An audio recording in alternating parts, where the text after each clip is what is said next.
Saludos amigos. Hace millones de años en el Océano Pacífico existía un gigantesco continente llamado Mu, cuya jerarquía de poder se hallaba compuesta por extraterrestres reptilianos procedentes de la constelación de Orión.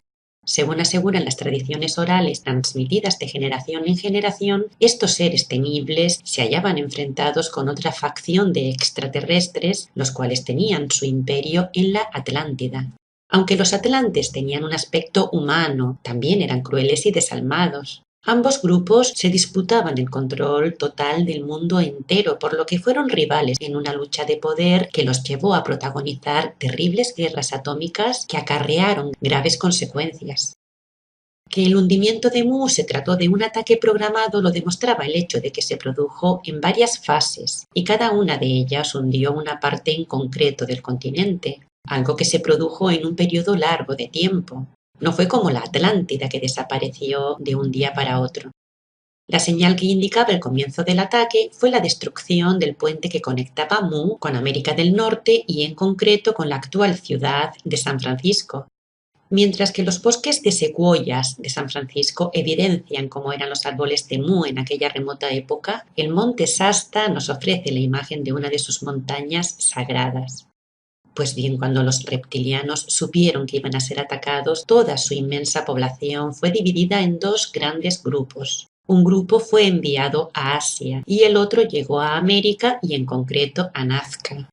Si observamos las líneas que salen del mar desde el lugar en donde se encontraba Mu, podemos comprobar cómo llegan directamente a las costas de lo que hoy es Perú. Con el objetivo de que su imperio y sus elevados conocimientos perduraran en el tiempo, no fueran olvidados, los grabaron en piedras de diferentes tamaños, las cuales fueron conocidas como las piedras de Ica debido al lugar en donde fueron encontradas. En esta enorme biblioteca de piedra, dividida por secciones, se desvela, entre otras cosas, que los reptilianos eran grandes genetistas y cirujanos. Pero también evidencian que esta raza gobernó a la gente que vivía en este lugar, y esto sucedió hace más de 65 millones de años, que es la fecha que se estima de la desaparición de los llamados dinosaurios. Desde Nazca se dirigieron hacia el lago Titicaca, convirtiendo a Tiahuanaco en el primer centro administrativo, político y religioso fundado por esta raza en América. Y también convirtieron a Cuzco en su ciudad imperial. Desde allí se expandieron a otros lugares y por donde pasaban iban dominando a la población de manera fácil, porque a pesar de su aspecto físico que era aterrador, utilizaban su elevada tecnología. Así, cuando los pueblos nativos les atacaban defendiendo su territorio, ellos desaparecían como envueltos en una capa de invisibilidad, dejaban de ser vistos durante segundos, luego volvían a aparecer y a desaparecer. Claro, la gente asustada pensaba que se trataba de seres sobrenaturales, porque ningún ser humano podía hacer algo así. Y por este motivo, poco a poco fueron sometiéndose y aceptando el dominio de este pueblo invasor, el cual era invencible debido tanto a sus poderes mentales como a su elevada tecnología usada como arma de guerra. En un momento dado, y cuando ya se habían completado todas las fases de su destrucción, Mu se hundió por completo bajo el mar, quedando visible tan solo la isla de Pascua. Toda esa inmensa masa de tierra hundiéndose en el mar produjo el efecto de elevar la costa oeste americana, lo que dejó a Tiahuanaco a 4.000 metros de altura. Antes, Tiahuanaco era un puerto marítimo por el que los reptilianos accedían a América, y esto lo hacían mucho tiempo antes de que Mu fuera destruido. Por este motivo se han encontrado innumerables fósiles de plantas y conchas marinas en este lugar. De ese cataclismo sobrevivió la Puerta del Sol, la cual, cuando se descubrió, yacía quebrada en el suelo de la meseta. La mayoría de los objetos y de las estructuras que fueron encontrados en esta región se hallaban cubiertos por casi 2 metros de tierra o lodo. Por su parte, Titicaca se cubrió de agua, convirtiéndose en un lago, y ese agua terminó por ocultar una antigua ciudad reptiliana. Bajo el lago se han encontrado templos hechos con inmensos bloques de piedra, caminos y peldaños de escaleras cuyas bases se pierden en las profundidades del lago entre una tupida vegetación de algas. Fueron rescatadas más de 30 láminas de oro con las que los reptilianos cubrían sus edificios, y también bloques de piedra que tenían clavos de oro incrustados en pequeños agujeros redondos que eran los que sujetaban las enormes láminas de oro. Porque sus edificios, compuestos de bloques de dura roca que pesaban toneladas, se hallaban cubiertos de láminas de oro. Todas las rocas de los que están compuestos estos edificios poseen varias dimensiones y encajan milimétricamente unas con otras como si se tratara de enormes piezas de un gran puzzle. Los reptilianos han demostrado no solo ser expertos ingenieros y arquitectos, sino también grandes genetistas. La ingeniería genética era una ciencia que dominaba a la perfección el jefe de los reptilianos, conocido por los sumerios con el nombre de Enki y en esa época con el nombre de Viracocha. En su laboratorio subterráneo, Viracocha creó las diferentes razas, cuerpos físicos de pequeña estatura que fueron habitados por los seres humanos. Cuando en la década de los 60 el gobierno boliviano excavó el templo subterráneo de Tiahuanaco, dentro de las paredes del patio cuadrado encontraron cientos de cabezas de piedra, las cuales poseían una amplia gama de características. Se trataba de una mezcla de razas diferentes, en donde había cabezas de personas con turbantes, de personas con nariz ancha o con nariz delgada, con labios gruesos o con labios delgados. Algunas incluso representaban personas que poseían cráneos alargados, mientras que otras eran claramente cabezas de extraterrestres grises. Se puede decir que antes los seres humanos eran todos físicamente iguales, pero que los reptilianos los dividieron en razas.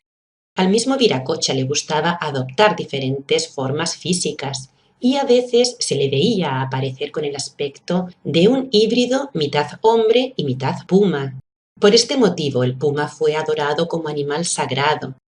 Y desde el norte de Perú hasta Argentina y Chile, la misma imagen representa a Viracocha transformado en un puma. En el mismo centro geográfico del lago Titicaca, los arqueólogos submarinos encontraron un conjunto extraordinario de artefactos antiguos, entre los que se hallaron placas de metal que representan a un híbrido de puma. La historia no escrita de los pueblos andinos menciona que cuando estos seres llegaron al Titicaca, este era un valle hermoso, un lugar tranquilo. No había envidias ni peleas entre la gente, todos vivían en paz. Viracocha tenía su morada en lo alto de una montaña en donde el fuego sagrado ardía de forma constante. Aunque a los humanos les estaba prohibido subir hasta allí, un día y a modo de competición decidieron robar el fuego sagrado.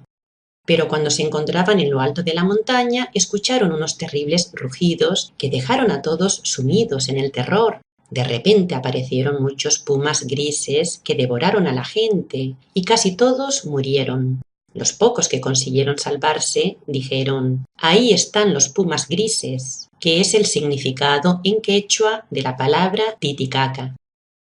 En realidad, estos pumas habían salido de un portal situado en la montaña. Un portal que se haya conectado con un lugar determinado del mundo subterráneo. Estos portales fueron conocidos con el nombre de puertas, y este es el caso de Puma Punku, en Tiahuanaco, un nombre que se traduce como la puerta del puma. Por este motivo, cuando los reptilianos hicieron de Cuzco la capital de su imperio, la ciudad fue construida con forma de puma. De hecho, se edificaron plazas y edificios alineados a lo largo de la ciudad y en donde, por ejemplo, la calle llamada Pumapurku era la columna vertebral, mientras que la plaza mayor se correspondía con el corazón de ese animal. Por su parte, el coricancha o lugar sagrado se hallaba situado a la altura de los genitales. Los centros corporales del gran puma se encontraban relacionados con las funciones que allí se llevaban a cabo. Tal es así que la cabeza era el lugar en donde se encontraba el gobierno que tomaba las decisiones sobre el resto de la comunidad, mientras que en la gran plaza latía como un corazón la vida social. Por la columna vertebral circulaban los mensajeros y funcionarios, mientras que la cola del puma señalaba el final de la ciudad sagrada. Y a pocos kilómetros de Cuzco se encuentra Machu Picchu, un lugar rodeado de altas montañas, el cual también presenta una formación que asemeja a un gigantesco puma, con el lomo encorvado y en actitud de ataque o defensa. De hecho, se le acondicionaron los ojos a la escala del rostro mediante trabajos de percusión en la roca. El hecho es que con Viracocha a la cabeza, los reptilianos comenzaron a expandirse por toda América en un éxodo que duró miles de años. Desde su ciudad imperial de Cuzco organizaron dos grandes grupos, los cuales fueron liderados por los dos hijos del rey. Mientras uno llegó a Centroamérica, donde sus miembros crearon un imperio, el otro llegó más al norte, y de esta estirpe descienden todos los pueblos llamados Pieles Rojas, quienes heredaron el quechua como su idioma nativo, un idioma cuyo origen se remonta al continente de Mu. Hubo otra invasión importante que llevó a los reptilianos a atravesar el Amazonas para llegar hasta la Atlántida.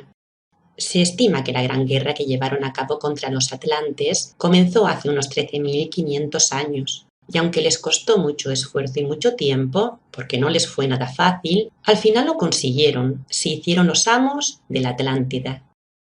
Desde ese lugar se expandieron hacia Europa y África, llegando a Asia, donde establecieron una base en los Himalayas y en concreto en el Tíbet y en Lhasa, lugares en donde custodiaron gran parte del conocimiento del pasado, y esto lo hicieron con el objetivo de preservar ese conocimiento de otro cataclismo, es decir, de otro ataque de la facción enemiga que causó lo que llamamos el diluvio y que fue el motivo por el que la Atlántida en un momento dado quedó hundida bajo el mar.